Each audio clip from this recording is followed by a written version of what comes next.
장기로 가져가기에는 더 많이 기어야 될 수도 있죠. 그래서 지금은 싸지만 아직 들어가서 시간 낭비하면서 마음고생할 필요는 없는 섹터가 반도체 대형주다.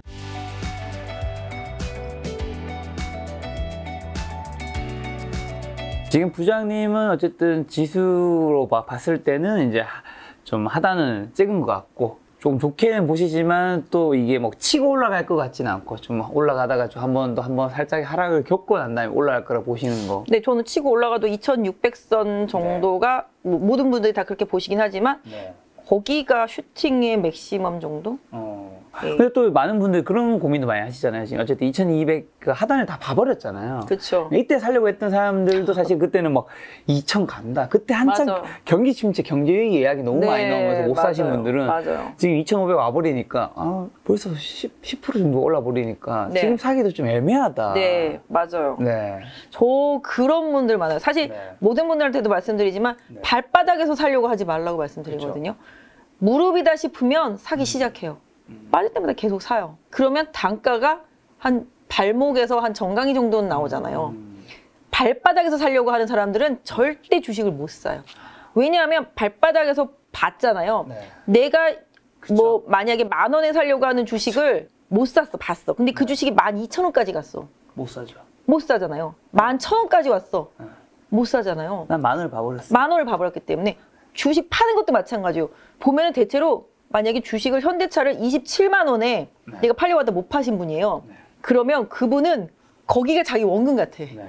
그러니까. 그쵸? 그 못 판 그 가격의 원금이야. 맞아. 자기는. 그게 본전 같아. 어쩔 수 없어요. 그죠? 우리 인간의 그렇잖아요. 그쵸? 그렇단 말이죠. 내가 원래 그때 뭐 살려고 팔려고 했었는데. 맞아요. 그래서 저점은 아무도 몰라요. 하지만 내가 이 정도면은 저점이다라고 생각하는 자리부터는 분할 매수를 들어가는 게 맞고 고점도 아무도 모르잖아요. 네.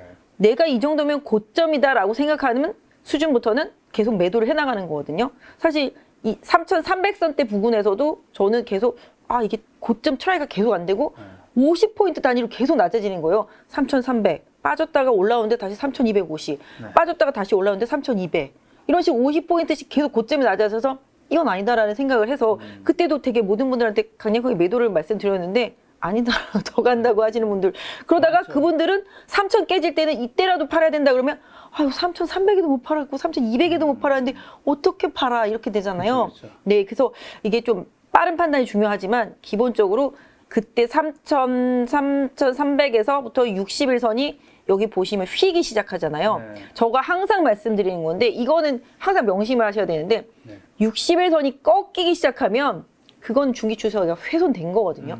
그렇기 때문에 그럴 때는 그 다음 리바운딩에서 60일선을 못 넘어가는 반등이 나왔을 때 잘라줘야 돼요. 그것도 이제 아까 말씀드린 지수 관련 대형주들이 되겠죠. 그리고 특히 60일선이 하락할 때 21선이랑 하방으로 교차가 나왔을 때는 대폭락이 나오게 되어 있거든요. 그래서 그때 21선, 하락하는 21선과 하락하는 61선이 데드크로스가 나올 때는 무조건 주식을 다 팔아요. 그때는 정말 긴 장기, 뭐 지금 이게 1년짜리잖아요. 거의 한 8개월 넘었잖아요. 네. 작년 이때부터 지금 고점이 나온 거잖아요. 네, 네. 그래서 지금 딱 1년 동안 1년은 아니죠. 뭐 계속 줄줄 빠졌다가 지금 뭐 6, 7월 달 여기서 이제 저점이 나온 상태가 되는데 여기서도 보시면 이제 60일선이 이렇게 꺾이기 시작하잖아요. 네. 근데 보시면 핑크색 빨간색이 20일선이거든요. 네. 근데 요 20일선이 여기서 데드크로스가 난으로 계속 못 넘어가요. 근데 여기서도 한번 매도의 기회가 오긴 왔었는데 3,000선이잖아요. 여기서도 반전이 안 나오고 여기 보시면 이렇게 고점들이 형성이 되는데 계속 못 넘어가잖아요. 이러다가 밀릴 때는 여기서라도 손절 들어갔어야 되는 부분인 거고 사실은 여기서 60에서 꺾였을 때 이미 종리가 대형주들은 좀 들어갔어야 된다고 생각을 하거든요. 근데 이렇게 계속 이제 60일선이 하락을 하다가 여기서도 보시면 계속 60일선 못 넘잖아요. 그죠? 하락하고 있는 60일선을 계속 못 넘어요. 그러면서 계속 맞고 떨어지고 하는데 이번에는 넘어온 거잖아요. 네. 그러니까 뭔가 좀 변화의 시도가 생겼죠, 당연히. 네. 하지만 아까 말씀드린 대로 단방에 돌아서지 못한다고 생각하고 있기 때문에 이 60일선이 완만해지면서 터닝을 하든 아니면 여기서 빠르게 급회전을 하든 간에 주식의 변동성이 생기면 위로 급등을 하면 저는 비중을 좀 줄여야 된다 생각하고 반대로 여기서 급락이 나온다라면은 사야 되고. 다시 사야 된다고 생각을 하는데 그 사야 되는 그 시점에 급락이 나왔을 때 뉴스 플로우가 봐야 되잖아요. 충격적인 뭔가 다시 또 경기를 이상하게 만들 수 있을 만한 충격적인 뉴스가 나왔는데 빠지면 사라고 그랬다 그러면서 막 덥석 사야 될 건 사실 아니잖아요. 근데 별거 아닌 것 같은 뭐 내가 생각할 때는 뭔가 좀 이 정도는 견딜 수 있을 것 같은 시장의 충격을 감내낼 수 있을 것 같은 그런 조정이 나왔을 때는 그런 걸 갖다가 뭐라고 해야 될까요? 뭐 건전한 조정이라고 해야 될까요? 뭐 이런 부분들 나왔을 때는 뭐 사는 게 맞겠다라고 생각을 하고 있습니다. 그래서 항상 바닥이 나오고 나서 시장이 조정받을 때가 어떤 뉘앙스가 나오냐면 주식들이 한 바퀴씩 다 돌아. 섹터별로. 이제 싼 주식이 없어져. 최근에 한 2, 3주 동안 제가 계속 방송할 때마다 안 오른 거 사세요. 덜 오른 거 사세요. 주도주 섹터에서 후발주 사세요. 이렇게 말씀을 드렸는데 그런 것들이 이제 거의 없어지고 있어요. 점점. 안 오른 종목이 없어지고 있는 거죠. 그러니까 안 오른 종목이 없어지고 주도주들이 좀 탄력이 떨어지는 시점. 이런 때가 약간 좀 조정이 들어올 기미가 나타날 때거든요. 그러니까 이런 부분은 뭐 사실 육감이라고 할 수는 없지만 시장을 계속 이제 오래 대하시다 보면은 그런 느낌이 생길 때가 있을 거예요, 아마. 그래서 아, 이게 계속 시장에서 좋은 뉴스가 나오고 좋은 얘기가 나오는데 위로 못 가네? 이런 느낌 있잖아요. 또 빠졌을 때는 시장에서 안 좋은 얘기가 계속 나오는데 주식이 안 빠지네? 이런 느낌. 그때가 살 때인 거잖아요. 여기서 그랬었거든요. 여기서 계속 악재성 이슈가 나오는데 시장이 밀리면 치고 올라오고 밀리면 치고 올라오면서 2300대를 계속 올라오더라고요. 그러면은 아, 여기서는 이제 터닝 하겠다라는 생각? 이런 부분들 생각해 볼 수 있겠죠. 그래서 지금은 오늘 좀 환율이 좀 많이 올라서 살짝 불안하기는 했는데 많이 올랐네. 근데 오늘 환율이 좀 꽤 올랐어요. 아까 제가 봤을 때 한 9원 정도 오른 것까지 봤거든요. 잠깐만요. 환율이 오늘 8원. 아, 1323원이에요, 지금? 네, 많이 올랐어요. 잠깐 못 본 사이에 좀 올랐네요. 그죠, 많이 올랐죠. 1300 초반대였는데. 네, 환율이 많이 올랐는데도 불구하고 지금 외국인들은 매수를 해줬단 말이죠. 아까 말씀드린 삼성전자 위주로. 사실 환율이 이렇게 오를 때 외국인 잘 안 사거든요.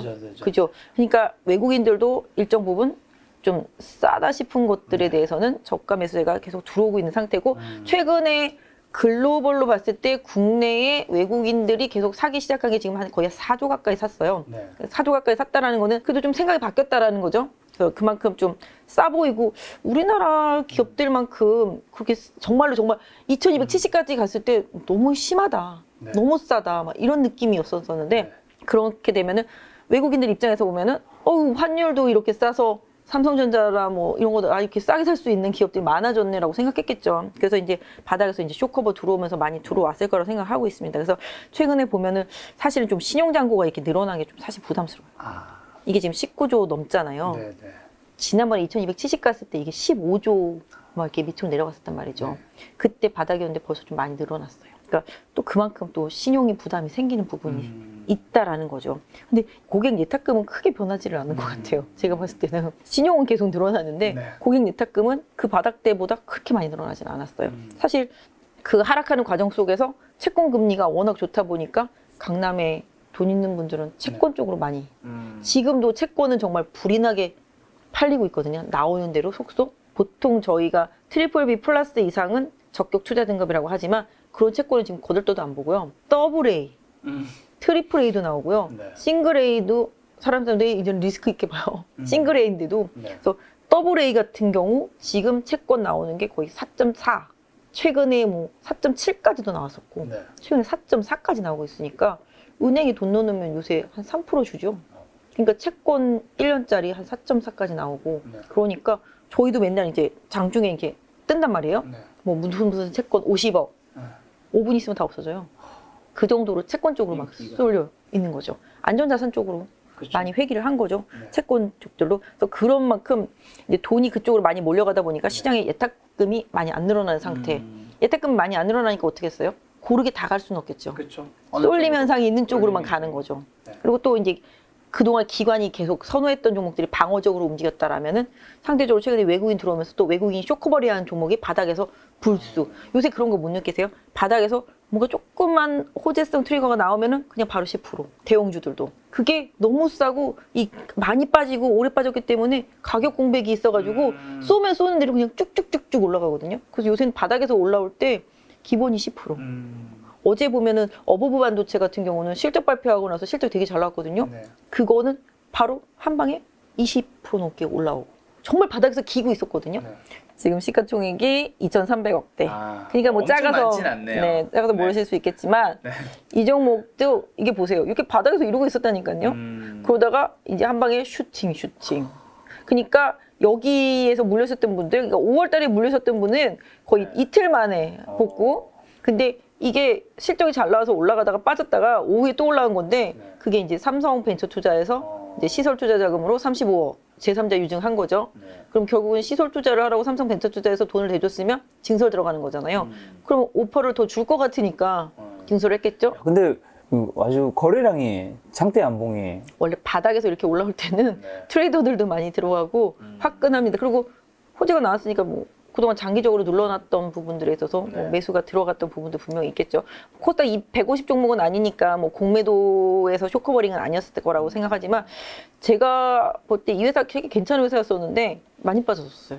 실적이 좋다 하면서 뭐 스모캡 레포트들도 꽤 나왔었는데 많이 빠졌었거든요. 이런 식으로 슈팅성이 되게 많이 나와요, 진짜로. 그래서 좀 바닥에 많이 빠져 있는 종목들을 좀 낚시질을 하시듯이 매매하시는 분들은 정말 바닥주들 좋아하시는 분들은 이런 거 말고 좀 다른 것들도 많이 찾아보셔야 돼요. 그러니까 사실 반도체가 많이 빠졌다고 그러잖아요. 생각해 보시면 여기 보세요.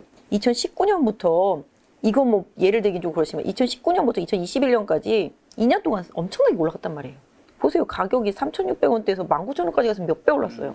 그러니까 반도체가 큰 사이클을 한번 지나갔어요. 그래서 작년부터 여기서도 계속 고점이 못 돌파돼서 아 반도체 좀 팔고 쉬어야 되겠다라는 생각을 저도 작년부터 했었거든요. 근데 여지없이 이렇게 빠지는 건데 뭐 이것뿐만 아니라 시장에서 뭐 좋다라고 했던 회사들, 뭐 PSK 이런 종목들도 이렇게 시세를 렌트하면 이렇게 꺾였단 말이에요.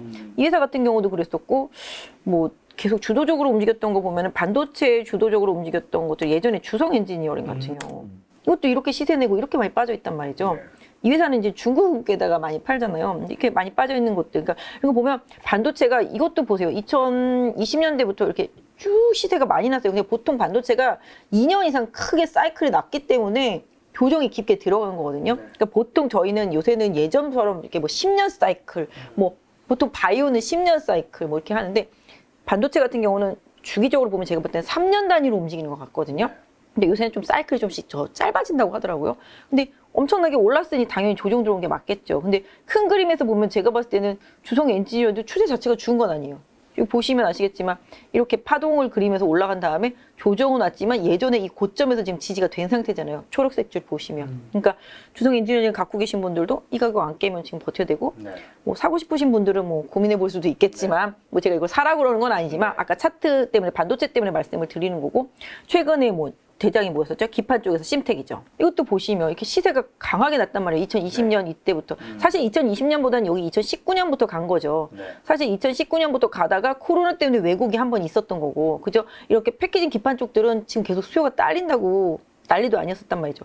쭉 시세를 내고 가고 있는 차에 지금 이렇게 급락이 나왔던 상태인데 이게 뭐 하반기에 뭐 시장에서 이런 거지. 반도체 안 좋은데 심텍도 고점 찐 거 아니냐 뭐 이런 느낌이었지만 심텍에서는 뭔 소리냐. 우리 계속 좋다 실적 이렇게 얘기를 하는데 시장에서는 지금 안 먹히지. 뭐 삼성전자, 하이닉스도 다 이제 빌빌거리고 있었는데 사실 삼성전자, 하이닉스 빌빌거릴 때도 심텍은 갔었어요. 대독전자도 가고 그죠?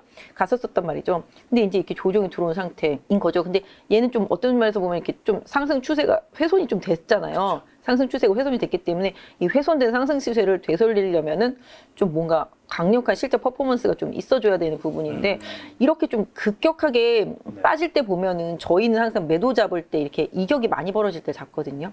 지금 이평선들이 이렇게 몰려 있을 때 이때가 매수 포인트예요. 왜냐면 에너지가 응축되고 있다라고 보거든요. 그래서 에너지가 응축되는 부분이 이평선들이 몰려 있을 때, 그러니까 이렇게 지금 한 점으로 몰려 있잖아요. 한 선으로 몰려 있을 때 왔다 갔다 하면서 킬 때가 이제 매수 포인트인데 그러다가 이제 이격이 여기도 많이 벌어지잖아요. 그죠? 여기도 이격이 많이 벌어지니까 조정이 들어오잖아요. 조정이 들어오고 나서 이제 저점에서 다시 반등하고 이격이 벌어지니까 또 조정이 들어오고 이런 식인데 여기도 보시면 아시겠지만 여기서 이격이 최대로 벌어지잖아요. 그러니까 이격이 최대로 벌어지니까 고점을 찍었는데 이때는 매도 포인트가 아니라고 보고 실질적인 매도 포인트는 언제? 여기 60일선을 계속 깼다가 올라가면서 60일선을 회복하지 못할 때. 그죠? 이때가 실질적인 매도 포인트가 되겠습니다. 여기 계속 기회를 주잖아요. 거의 한 달 동안. 올라가는데 내려오고 60일선을 계속 못 뚫고 결국은 그 밑으로 처지면서 급락을 하잖아요. 그렇다시피 실질적으로 60일선이 꺾이거나 아니면 60일선 이하로 내려가서 60일선을 회복하지 못하거나 이런 거는 중기 추세가 훼손되거든요. 이럴 때가 매도 포인트인 거죠. 그래서 이런 부분들을 이제 매도를 하는 거고 지금은 뭐 아시다시피 이제 지지가 되고 올라온 상태지만 아직까지 완벽하지 못하다고 생각해요. 저는 여기도 갭이 있어서 이 갭을 메울지는 모르겠으나 실질적으로 뭐 지금은 낙폭과대 상태로 이제 올라가고 있는 상태이긴 한데요. 뭐 어떤 충격이 올지는 모르겠지만 이거는 뭐 사실 지금 안 메꿀 수도 있다고 생각을 하긴 합니다만은 지금은 이제 20일선이 플랫해졌잖아요. 네. 아직까지 60일선이 가파르잖아요. 이렇다시피 이 종목을 빗대어서 말씀드리는 건 아니고 이렇게 60일선이 가파르게 내려오는 종목들은 그걸 플랫하게 만들고 우상향으로 돌리기 위해서는 시간이 많이 필요하다. 주가가 급등할 만한 뭔가 요인이 나타나거나 아니면 기간을 보내면서 계속 수급이 왔다 갔다 하면서 좀 플랫해지게 만들어주길 기다려야 되니까 제가 봤을 때는 심텍도 돌아서려면은 이 60에서는 돌리려면은 이 정도의 이평선이 지금 다 풀어져 있잖아요. 네. 이 이평선들을 전환시키려면 지금 여기 121선이 하락하고 있고 지금 200일선은 지금 살아있잖아요. 그러니까 요것도 지금 다시 또 데드가 나기 일보 직전이잖아요. 그렇다면 심텍이 살아가기 위해서는 주가 자체가 이 데드 크로스 나기 전에 가격이 한 45,000원 정도 되겠죠. 네. 이 가격을 초강력으로 뚫어주면서 거래가 실려주면서 뭔가 변화가 실리면 전환은 일어나겠죠. 그게 아니다라면은 올라갈 때마다 계속 내려오면서 기간 조정을 계속 끌고 갈 수도 있겠죠. 그러다가 다시 또 이렇게 처질 수도 있고. 네. 그래서 기본적으로 뭐 이것만 얘기한 건 아니지만 반도체가 그동안 많이 올라왔기 때문에 빠진 거다. 기본적으로 이렇게 보시는 게 맞겠습니다. 그래서 많이 오른 거는 빠질 수밖에 없어요. 그렇죠. 네. 그러니까 주가가 많이 올라서 비싸다라는 것만큼 악재도 없고 네. 주가가 많이 빠져서 싸다라는 것만큼 호재도 없다라는 거죠. 자, 반도체 하면 뭐 삼성전자, SK하이닉스는 봐야죠. 많은 분들 애증에. 삼성전자도 지금 재고가 엄청 많고 네. 근데 솔직히 삼성전자는 제가 봤을 때는 이 그림만을 놓고 봤을 때는 좀 사고 싶은 그림이잖아요. 그죠? 삼성전자는 왜냐하면 왜요? 지금 제가 봤을 때 저점이 좀 찍었다고 보인다는 건가요? 이게 60일선이 가파르기는 하지만 네. 가파르긴 하지만 이 종목은 벌써 60일선 터치하고 저점을 찍고 다시 올라오면서 넘어섰단 말이죠. 아까 제가 말한 대로 이렇게 저점을 한 번 더 다운하는 그런 흐름이 나타나면서 네. 그러니까 뭐랄까 실질적으로 이 종목을 사서 장기로 가져가기에는 더 많이 기여해야 될 수도 있죠. 그죠? 더 많이 기여해야 될 수도 있지만 가격적인 면에 있어서는 메리트가 충분히 있다. 네. 이렇게 보는 거거든요. 그래서 여기서 제가 아까 말씀드린 대로 60일선을 돌리려면 주가가 올라가면 되는 거잖아요. 네. 그죠? 주가가 올라가면서 이걸 더 돌리면 되는 거고 일단 지금 20일선 터인돼 있는 상태고 기본적으로 삼성전자가 지금 이재용 회장이 이제 복귀한 거나 마찬가지죠. 네. 그러니까 뭔가 좀 시도를 하겠죠. 뭐 네. 사실은 국민연금도 삼성전자를 팔고 TSMC를 샀다고 그러더라고요. 안타깝습니다만은 그쪽을 비중을 많이 줄이고 이쪽을 TSMC를 많이 샀다고 하는데 삼성전자도 사실은 어렵잖아요. 네. 어렵죠. 반도체 지금 어렵죠. 지금 사실 파운드리 같은 경우는 괜찮다고 하지만 지금 뭐 하이닉스가 힘든 게 디램 때문에 힘든 것처럼 가격이 올라가지 않잖아요. 사실 반도체라는 게 제가 봤을 때는 네. 지금 바이든이 미국에 있는 반도체 회사를 살리려고 지금 난리를 치는 거잖아요. 네. 사람들이 오죽하면 인텔 살리는 법안이라고 막 그러잖아요. 왜냐하면은 반도체라는 게 설계를 하는 이제 팹리스 업체들도 있고 네. 이렇게 만들어주는 이제 파운드리가 있는데 네.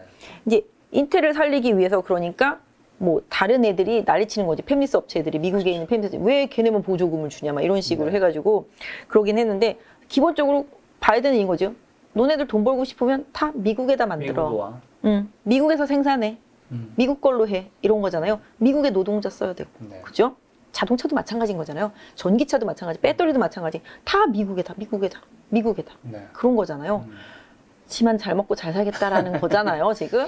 그리고 또 중국 너는 안 돼, 너는 안 돼. 네. 반도체 따라오지 마. 네. 너네 안 돼. 하지만 근데 알고 봤더니 수출도 잘 되고 있다고 그러던데요. 중국으로 90% 이상의 수출 잘 되고 있다고 그래요. 기술 뭐 다. 그러니까 이게 좀 말로는 그런데 통제할 수 없는 부분들이 분명히 있는 것 같기는 해요. 근데 제가 봤을 때는 삼성전자만 놓고 본다라면은 네. 분명히 가격적인 메리트는 분명히 있다. 근데 삼성전자 제가 생각하는 저항대는 여기죠. 제가 생각하는 이제 기술적인 저항. 여기 보시잖아요. 그죠? 네. 여기 고점, 여기 고점 뚫고 올라갔었기 때문에. 그죠? 지금 저항대. 여기 지금 저항대 뚫기 일보 직전이거든요. 요 위로 올라서서 가면은 삼성전자는 좀 추세를 서서히 만들어 나갈 수 있지 않을까 싶습니다. 그리고 사실 뭐 지수의 구원자이기도 하고. 근데 기본적으로 지금 신제품들 나오는 것들, 뭐 요번에 폴드 뭐 다 나오고 있긴 하지만 사실 핸드폰 경기가 안 좋을 때는 좀 사실 쉽게 안 바꾸죠. 네.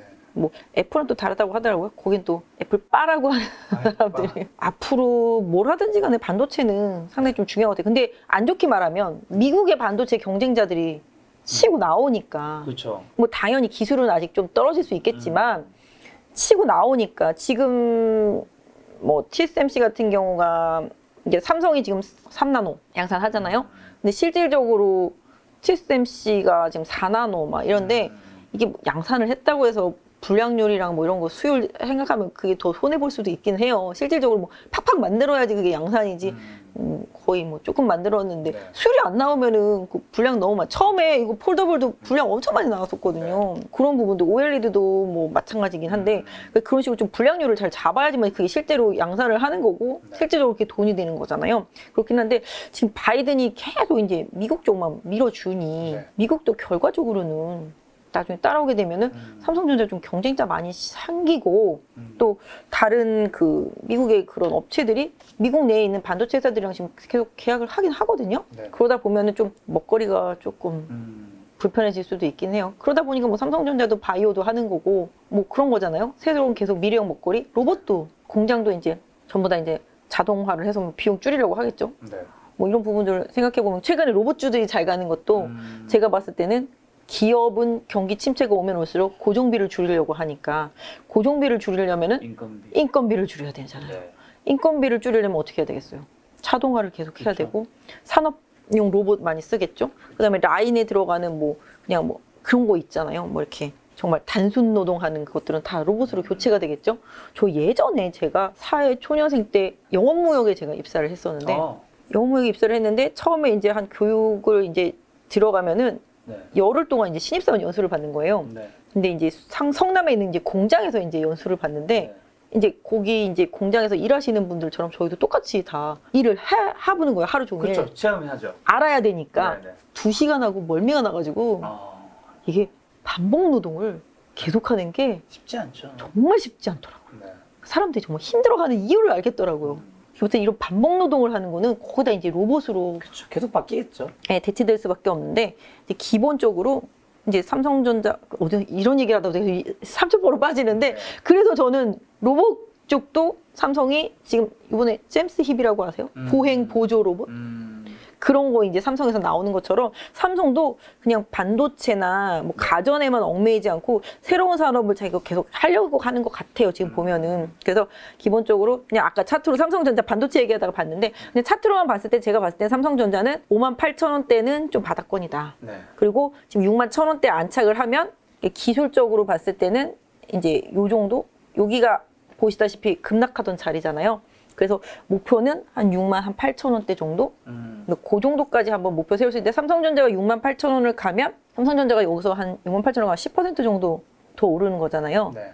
지수는 제가 봤을 때 그렇게 되면 2,600 넘을 수도 있는 상황이죠. 근데 이게 뭐 단번에 간다 아니다라는 말씀을 못 드리겠지만 그런 스텝으로 보면은 2,600은 넘어갈 수도 있겠다라는 생각. 뭐 이 부분. 근데 사실 2,500에서 2,600 100포인트인데 다른 종목들이 빠지고 이거 혼자 갈 수도 있고 아니면 이거가 조금씩 오르면서 다른 종목이 빠질 수도 있잖아요. 네. 보통 삼성전자 갈 때 다른 종목 못 간다 그러잖아요. 보통 수급이 이쪽으로만 쏠리니까 그럴 수 있긴 한데 아무튼 차트로만 봐드리면 삼성전자는 제가 보는 입장에서는 한 68,000원 네, 요 정도가 맥스.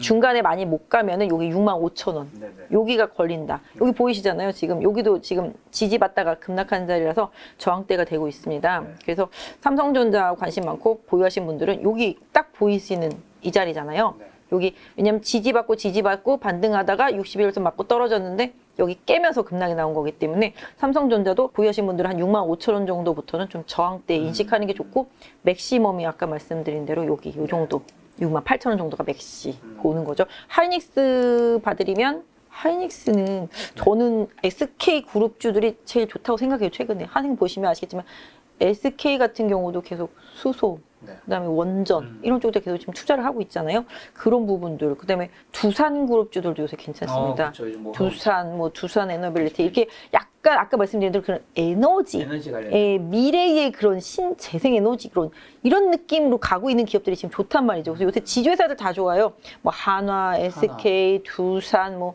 삼성물산, 롯데지주도 좋았고요. 이런 지주회사들이 지금 되게 좋은 편인데 이런 쪽 신사업하는 쪽 그러니까 기존의 이제 대기업들보다는 약간 중형급들 있잖아요. 네. LS 그룹도 그렇고, 네. 그다음에 뭐 두산 그룹, 뭐 그다음에 요새 하나도 많이 좋았었지만 네. 그런 식으로 이런 쪽들, SK도 하는 산업들. 그러니까 이 산업이 예전의 산업이냐, 아니면 새로운 산업이냐 이런 부분에 따라서 시장의 선택도가 많이 달라지거든요. 요새 화학주술 같은 경우는 다 이렇게 돼 있잖아요. 거기는 예전에 좀 투자가 많이 이루어져서 공급 물량이 너무 많다 보니까 네. 지금은 공급량은 많은데 경기 침체 우려 때문에 소비가 안 늘어. 그러니까 당연히 화학회사들이 안 좋을 수밖에 없는 상황이잖아요. 그러니까 이게 산업을 이해하면서 주식 투자를 하면은 네. 상당히 좀 쉬운데 하이닉스도 마찬가지인 거죠. 지금 이제 디램 가격이 안 좋잖아요. 상당히 좀 안 좋은 부분인데 좀 낸드라든지 뭐 이런 쪽들에서 하이닉스 같은 경우도 뭐 비메모리 쪽들을 계속 이제 늘리려고 하는 부분들이 있는 건데 하이닉스는 약간 삼성전자랑 느낌을 비교해 보면 개인적으로 여기 고점이 생겼고 고점이 낮아지고 있잖아요.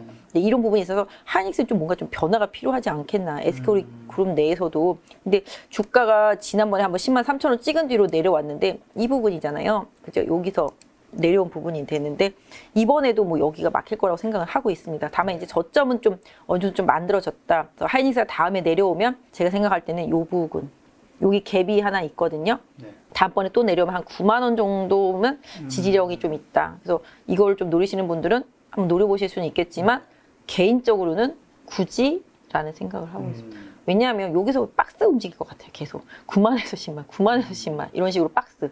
그러니까 뭐, 근데 박스 9만에서 10만도 괜찮아요. 10%니까.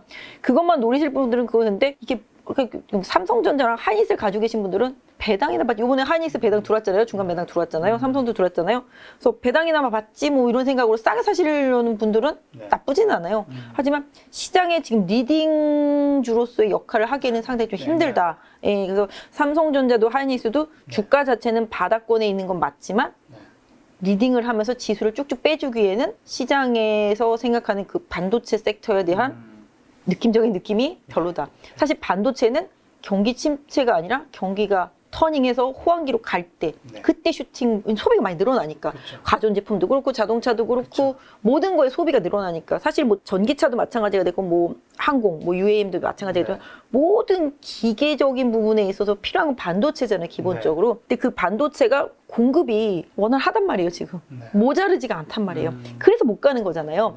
그러니까 그 반도체가 모자르다는 소리가 나와야지만 가는 쪽인데 아직까지는 모자르지가 않아요. 근데 모자르려면 어떻게 되겠어요? 경기가 돌아서야 되잖아요. 경기가 돌아서려면은 그 시그널을 보고 그 다음에 반도체를 사도 늦지 않다.